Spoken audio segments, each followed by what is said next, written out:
welcome back to a new video. Today we're gonna do Yandere Ticci Toby X Reader. I could try my best to do the ticking voice and Tiki Toby's voice, but I'm not sure if I can do it, and we'll see. So let's start, and maybe I can do the bully's voice as well. Hey, look, it's Ticci Toby. He looked at the group, who was laughing at the sentence like it was the most funniest thing in the world. He rolled your eye color at the bullies who were preying on Toby Rogers. He had the Tourette syndrome, so he always shakes, so that's why he was nicknamed Ticci Toby, 'cause he ticks and twitches a lot. You feel sorry for him. Recently, he was involved in an accident, so he had cuts on his face, and his right arm was bandaged. He growled at the bullies and stomped over them, leaving your friend in the middle of the conversation. You weren't going to hear it at the end of it. To hear the end of it.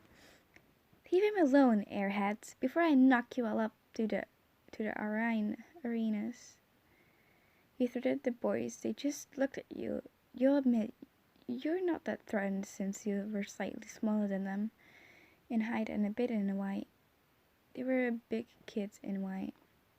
And what are you gonna do about it, huh? Go and try to save your boyfriend? I can tell he's dead rude. They taunted Toby, looked down, light blushed overcame his gray-tinted cheeks. He's doing me well, but I don't think I can say the same for you, slut of a girlfriend. I'm sorry if there's any swear words of it. I should have warned you guys earlier. It could be that there's gonna be swear words, and I hope it's okay with you guys. And if not, then please don't watch this, or just yeah. I'm sorry. But there are maybe swear words in it, so sorry. Just a quick warning. He growled. Toby's eyes widened at the main bullies looked shocked. Why, you little tramp, you were a whore ever since you came here, so don't even talk.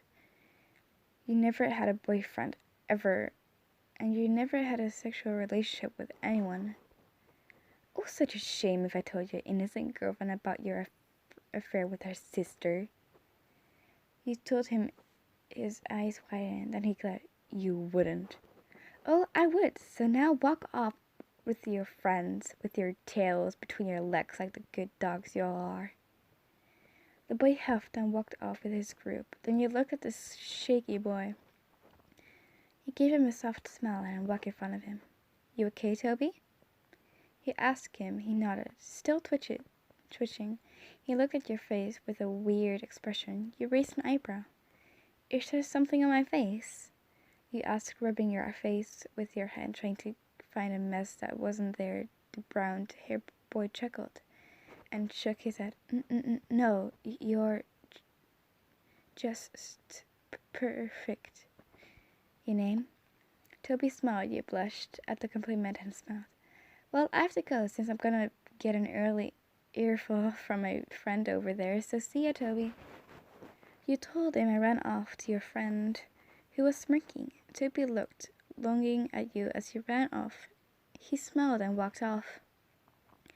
Mom, I'm home, you yelled as you entered your house, taking your shoes off and running to your room and dropping your bag on the bed, and walking to the kitchen where your mom was. She smiled when she saw you. Oh, hello, your name. Have a nice day at school? Your mom asked you, nodded, and just sat on the couch and started to play Crossy Road, getting pissed when you got hit by a fast train. Then your mother came into lunch and stood in front of you. You raised an eyebrow at her. Guess what, honey? We're going over to the Rogers for dinner. I bet Connie needs a friend. Connie was Toby's mother. You nodded. Okay, Mom, you simply said. You were used to going to your mom's friend's place, and even though you never met them. Well, this time you, of course, knew their son, so it was okay. I hear that abusive husband of hers has returned. Ugh, the nerve of him right after their daughter died. Was their son has been tough? Ugh. Your mom sat in a discussion as she left the room with a sore expression. You looked at your phone clock and decided to get dressed early, so you turned your phone off and ran up the stairs, putting on a purple shirt that says Little Miss Perfect, and a pair of jeans. You also put a pair of black Converses with white socks. You ran downstairs and saw your mum putting on the rest of her makeup. She smiled when she saw you decent from the stairs. Ready to go, you name? Your mum asked, you nodded and walked with her to your car and drove to Toby's house, which was 2 streets down from you. As you arrived, you started to get a bad vibe, but you shook it off.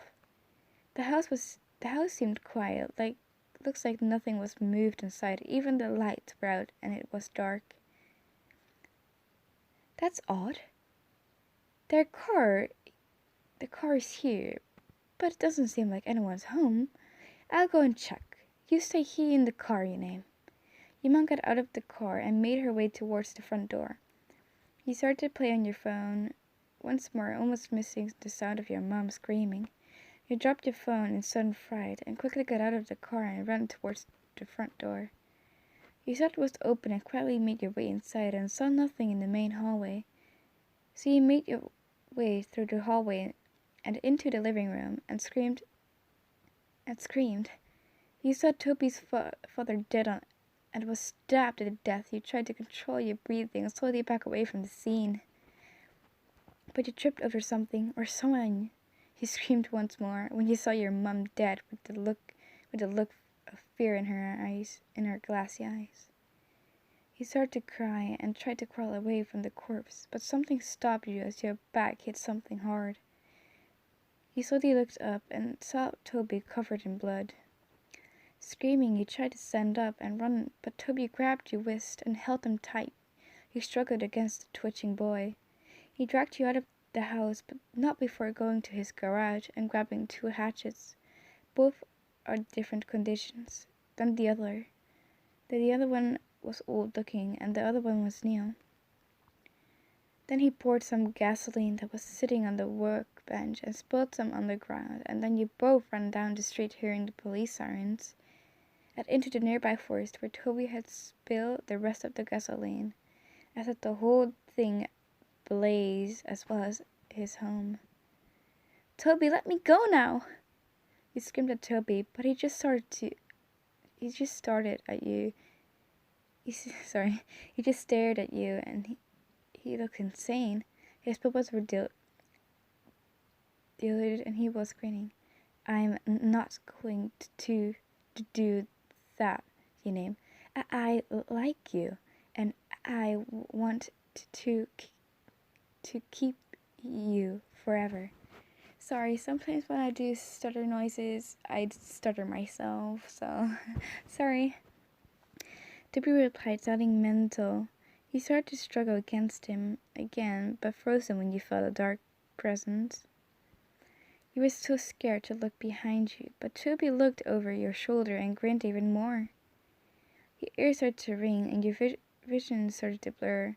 You were brave enough to look behind you and saw a tall, towering figure with no face and a dark tendrils coming out of its back. Then you fainted out of shock. All you heard as you faded into the darkness was Toby's mad laughter and whisper, "See you when you wake up, my sweet flower." You name, my sweet flower. So guys, this was the end of it. We can also see if we can do another one and then a different one.